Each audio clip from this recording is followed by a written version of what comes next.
Morning, everybody. Morning. It's good to see everybody here this morning. I want to thank everyone for being here and coming and worshiping with us. It's such a great blessing just to be here this morning, to be with y'all, and it's such a great blessing to see each and every one that's here this morning. It's just an honor, actually, to come and be able to speak to my brothers and sisters, and the blessing God has given me to be able to do that. I just want to remind us, next Sunday is Mother's Day. And let's not forget Mother's Day, because one of our greatest earthly blessings is our mother. Our mothers are like Jesus. They love us unconditionally. No one on this earth will ever love you as much as your mother does. So let's remember to spend time with our mothers next Sunday. Some of us, our mothers are not with us, and some of us, our mothers may not be here much longer. And just spend as much time as we can with them, and let them know how much we appreciate the ones that helped to bring us into this world and bring us to where we are today. So if y'all will, let's look at Mark chapter 1. Our lesson this morning will come from Mark. Just a quick reminder, look at your bulletin for upcoming events that's going to take place in the month of May. Also for birthdays and anniversaries that take place. And also this morning, our lessons and our scriptures that will come from the book of Mark, and also hold Mark chapter 35 when we get there. Psalms, Isaiah, and Romans, we will be using those this morning. So if you get a chance, go ahead and get to them. And that's our lesson will come from there this morning. But this morning we're going to start off at Mark chapter 1. And we're going to look at verses 1 through 3 in Mark chapter 1. And I love the way Mark starts out, because he's setting us an example here of what his book or what his gospel will be about.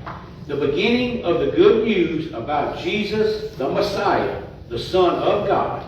As it is written in Isaiah the prophet, I will send my messenger ahead of you, who will prepare your way. A voice of one calling in the wilderness, prepare the way for the Lord, making straight paths for him.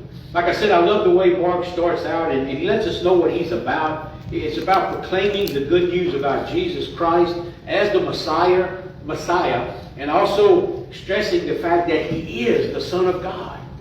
You know, he's laying all this out for us, and even refers to Old Testament prophecy from Isaiah about how John the Baptist will come and make the way for Jesus and make him known. And how he will prepare this way, and that he will bring about the good news. And that's what the good news is, isn't it? It's the gospel of Jesus Christ, the Son of God. That is the good news. And that's what the gospel is about. Now, sometimes we don't hear a lot about that, do we? We don't hear a lot about good news anymore, do we? And really, we don't. If we really think about it. Sometimes we seem to be surrounded, I guess, by bad news all the time. And it's so easy to get depressed from all of those things. It's so easy to think about that all the time, instead of what Paul told us to think about things that are good. Instead, we tend to be surrounded by and get depressed by the things that are bad. It seems that's what we hear. We turn on the television, and that's what we hear all the time. Or the radio, and that's what we hear. Even think about it. Our prayer request is focused on sickness and death. I mean, think about it. And we tend to think about all the bad news, but believe me, there is good news out there. There is good news out there. Just because we don't hear it, and that's something we should talk about all the time. And just because we don't hear it, it doesn't mean it's not there. We don't hear about all the times how Jesus has come into the life of someone and freed them from an addiction. And they're no longer a slave to that sin of addiction. Now they are a part of the children of God. And they're doing great things for God. And we don't hear about in other states or other big cities where young women live on the streets and where they work on the streets, how they have found Jesus. How someone has brought them the good news, and they found Jesus, and they overcome that. And now they're living a life that is Christ-centered. See, we don't hear about those things, but they are there. Just because we don't hear them doesn't mean that they're not there. The good news has not went anywhere. The good news is still right where it is. Therefore, as children of God, we need to think about the things that are good. Paul said, whatever is noble, whatever is kind, whatever is good, think about these things. If not, we stay focused on what is bad.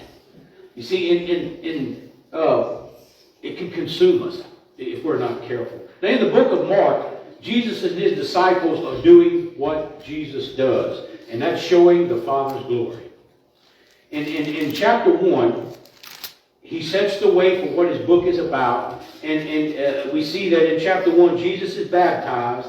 And then he calls his disciples. He heals the sick of leprosy and different diseases. And chapter 2, he forgives those of their sins. And he goes in the home of sinners. See, this is the good news. He goes into the home of sinners. And he sits and he eats with sinners. See, he wants to be a part of their life. He doesn't want to not love the unloved. He wants to love the unloved. And he goes in the home of these sinners and he eats with these sinners. He heals on the Sabbath, letting them know that he's always with us. Whether it's every day of the week, whatever it is, and I'm always with you. And in chapter 3, his popularity starts to grow. And people start to follow him wherever he goes. And then in chapter 4, what we will look at this morning, he's by the Sea of Galilee and he's teaching parables from a boat. And from this chapter 4, starting in verse 35, we're going to learn a great lesson this morning that he wants to teach us. So let's look at Mark chapter 4. Let's start in verse 35. That day, when evening came, he said to his disciples, "Let us go over to the other side." Leaving the crowd behind, they took him along, just as he was in the boat. There were also other boats that was with them. A furious squall came up, and the waves broke over the boat so that it was nearly swamped. Jesus was in the stern, sleeping on a cushion. The disciples woke him up and said, "Teacher, don't you care if we drown?" He got up, rebuked the wind, and said to the waves, "Quiet, be still." Then the winds died down, and it was completely calm. He said this to his disciples, "Why are you afraid? Do you still have no faith?" They were terrified and asked each other, "Who is this? Even the winds and the waves obey him."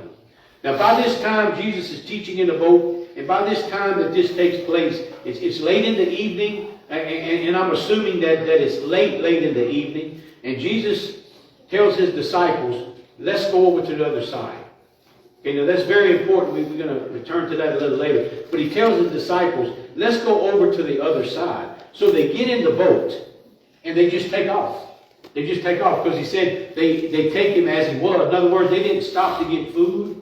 They didn't stop to get water or any provisions or anything. They just took off. Jesus said, "Let's go to the other side." So in verse 36, he says they just took him as he was and they left. And as they leave, as they get in the ocean, they kind of at middle ways, I guess, where it's too far to go forward, too far to go back. And they kind of middle ways in the ocean. And Jesus is tired. He's been teaching all day. He's walked. He's taught.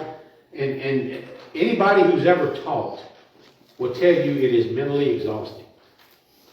It is very mentally. We have school teachers here, and by the time you teach, because I know for me on Wednesdays I teach I talk for a solid hour, then I come back here and I talk for a solid hour.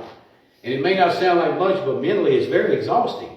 So Jesus is physically, he's mentally exhausted. So he goes to the back of the boat. And as he goes to the back of the boat, he falls asleep. And he goes to the back of the boat because he wants to get away from everybody else. All the other ones up toward the front of the boat. So he goes to the back of the boat, getting out of everybody's way. And when he's so exhausted that he falls asleep. And as Jesus falls asleep in verse 37, it says, "A furious squall came up and the waves broke over the boat so that it was nearly swamped." Now first I think, okay, these men are fishermen. They've been through many storms. They fished for years. They've been through many storms. They've probably been in every situation that the Sea of Galilee could throw at them. They've probably been through each one. But what I did when I studied this and I prepared, I put myself in their situation.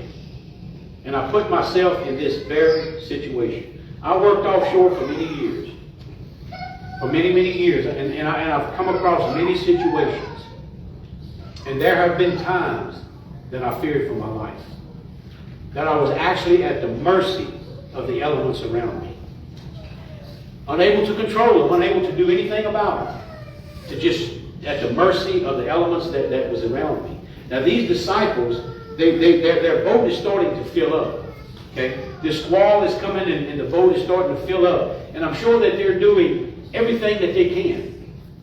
I'm sure they're bailing out the water. I'm sure they're positioning the sails or hanging on to the sail. I'm sure they're rowing. I'm sure they're doing everything that they possibly can do. And they're at the point to where these winds and these waves are able or threatening to take them over. Now the Greek word for this, to get an understanding of how this is, the Greek word or the Greek meaning for this is lalos, which means severe whirlwind. What we would probably call a hurricane. It was that strong of a force wind. It was a whirlwind that was very sudden and very severe. And I'm sure they're rowing to try to stay out of the trough. And what the trough is, when your waves do this part is called the trough. And if you get in there, you'll flip. So I'm sure they're trying as hard as they can to position the boat whichever possible way that they possibly can. Have you ever been in a situation where you felt like you was going under? I want you to think about this morning. By that I mean, have you ever been so overwhelmed that it's consuming you? That's all you think about. That's all that is part of you, is that very instant that you're in. That it actually takes over you. That's all you think about is how you act. You know, this teaches us that these challenges will come. You know, whether it's a storm that pops up just out of the blue, or whether it's meant to be, you feel that your very existence is threatened. That it has come and consumed you. There have been situations like that in my life where I felt so consumed by this situation that it's overtaken me. That it's taken every part of me. But these storms, I've learned, has always been designed to increase my faith. They've always given me a deeper experience with God each and every time. The storms are unpleasant, they're uncomfortable, but they always come with a purpose. I wonder, you know, sometimes we wonder, well, did Jesus know the storm was coming?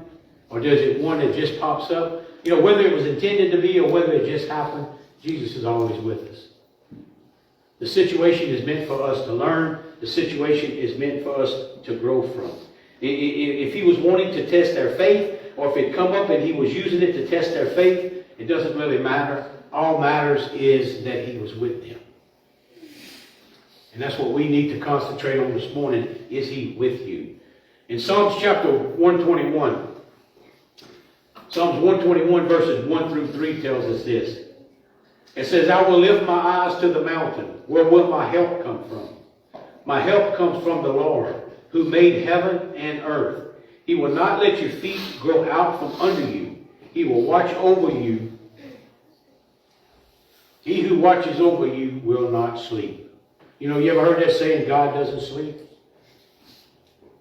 You know, our God is always watching over us. Despite the situation where Jesus was asleep, our God never sleeps. Our God always watches over us. What did he tell us when Jesus was born? We need to call him Emmanuel. Why? God is with us. So God is always with us. He never sleeps.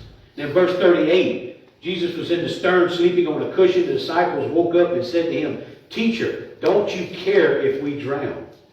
See, this is an example that shows us the connection between faith and fear. That's what this shows. Despite witnessing all that Jesus has done, despite hearing him teach and seeing all the things that Jesus has done, they still struggle with doubt. But you know, that's a common human experience, isn't it? That there are times that we do struggle with doubt. You ever wonder if God notices our struggles? Have you ever prayed and nothing happened? And then you start to panic? You know, I've done that. But God, my boat's filling up. I'm praying. I prayed this morning. I prayed this evening. The boat's starting to fill up. What do you want me to do here? Where are you at and all of this stuff? You know, I don't understand what you're doing. What you're trying to do. It's fixing to take me over. What are you waiting on? What are you doing? And there's times that we panic when it comes to that. Our minds wonder, what is Jesus doing? In these times, we wonder if God even cares. In these times like this, I have to reflect on my own fears. And I have to question whether I truly trust God during these overwhelming times. And I have to ask myself, do I truly trust God? Look what he tells us there in Isaiah chapter 41. Isaiah chapter 41, verse 10. It tells us, don't be afraid, for I am with you. Don't be discouraged, for I am your God. I will strengthen you and I will help you. I will hold you up with my victorious right hand. See, this verse is here to remind us that we're never alone. God is always present. God is always there to strengthen us and support us. He is there always to guide us. No matter the challenges we face, His righteous right hand is always there to hold us. It's always there. Whether we see it or not, whether we think He's sleeping, or whether we don't feel His presence, or whether we don't see Him, our God is there.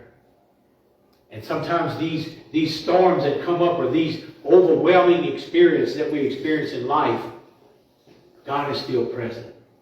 And back in Mark, he tells us in verse 39, He got up, rebuked the winds, and said to the waves, quiet, be still. Then the winds died down, and it was completely calm. He said to the disciples, why are you so afraid? Do you still have no faith? See, they panicked to the point to where they went and they woke Jesus up and they asked Him, teacher, don't you care? And He said, why are you so afraid? I just had a near-death experience and you asking me why I'm afraid? My life was just threatened and you asking me why I was afraid? Really?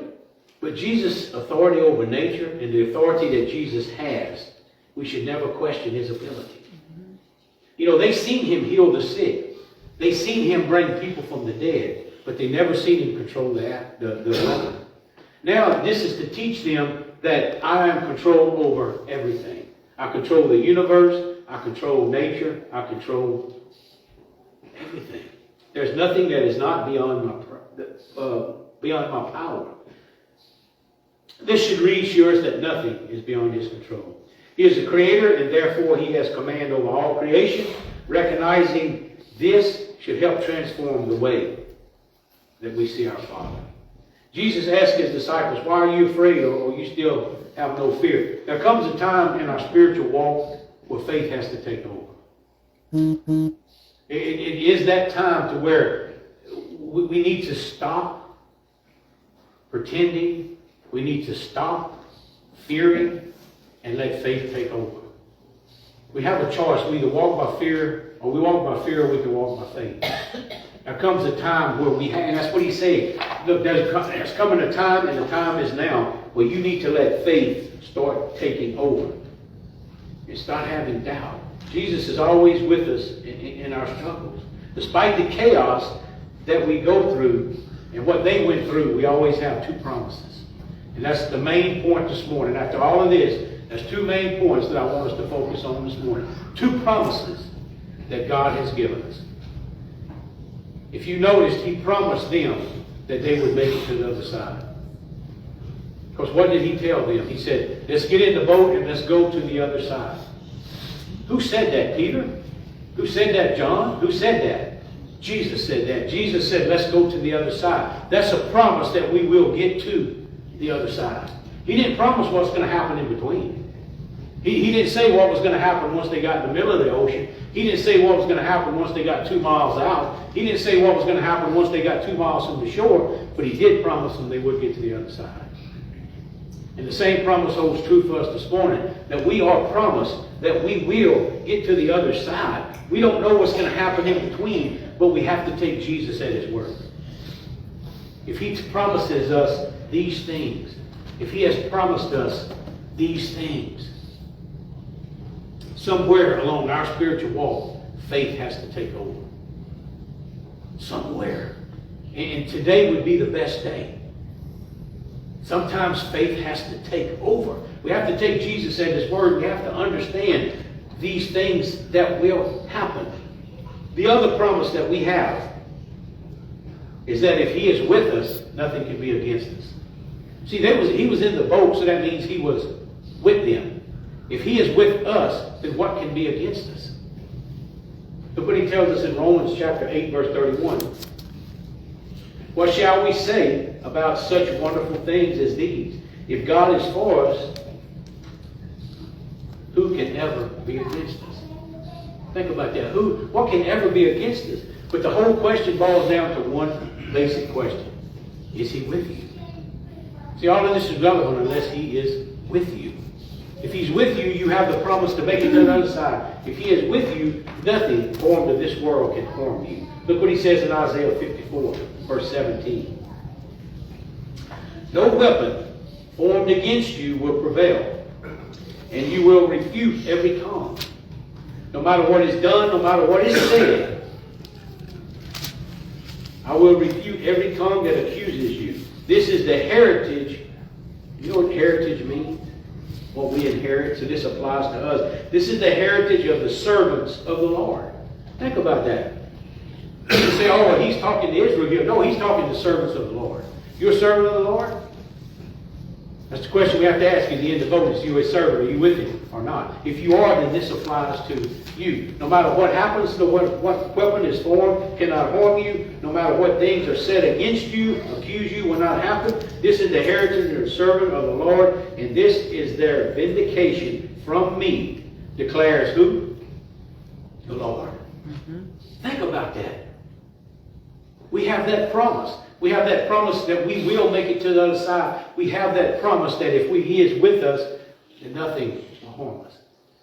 Do you take him at his word? Do you trust him that what he's saying is true? Or do we let the things in the middle distract what we think about the end? Happens a lot, doesn't it? We focus on the bad and we forget about the good news that is presented to us. That promise alone should help us with all the fears that we face. No storm is forever. This is something that is going on now in your life, and this too shall pass. This too shall pass. We are told that we will walk through the valley of the shadow of death. We will not be in it. The New Testament is filled with warnings about storms. When Christians go through such tough times, sometimes we feel like, why is this happening to me? But the difference will lie whether he's in the boat or not. You know, I as a follower of Christ, I'd rather be in the boat with Jesus during the storm than on the bank without him. I'd rather ride through that storm. I'll ride through that storm as long as he is in the boat with me. I need to build my trust and my faith in God. And sometimes that's done with overwhelming issues in my life. I know we're all creatures that deal with fear. I know we are creatures that deal with fear. Now, I don't know much. I'm not a smart man. And I'm not a moron. I just kind of linger in the middle. I just kind of hang out there in the middle. But there are some things that I do know. The more we build our faith, the less we live in fear. The more we build our faith, the less we will doubt. Life is basically a choice. We either live by fear or we live by faith. If we stay strong in our faith, if you stay strong in faith and if you build your faith in Christ, you will spend time knowing him. You will not feel alone in the storm. You will be able to navigate through these issues if he is in the boat. We have two promises. If he's with us, nothing can be against us, and we will make it to the other side. We don't know what's going to happen in the middle. I don't know what's going to happen tomorrow. I really don't. I wish I did. My crystal ball, I dropped it and I broke it. So I can't tell you what's happening tomorrow. I don't know what I'm going to go through tomorrow. I don't know what none of us is going to go through. I don't understand sometimes why things are like they are. I don't. But I do know what I am promised. And I know these things are true. I have to take God at his word. I have to believe it. And I have to get to that point where faith actually gets to the point where it takes over. And that's how I live my life. Whether I understand it or not. Whether it makes sense to me or not. Whatever I'm dealing with or not. I have to learn to take God at his word. You know, this morning, if we have a need, any need at all, we can come and we can make our feelings known. And if you need prayer, you can come and we can lay hands on you. We can pray. If you have a need or anything, we will have a song of invitation, and you can come as we stand and as we sing.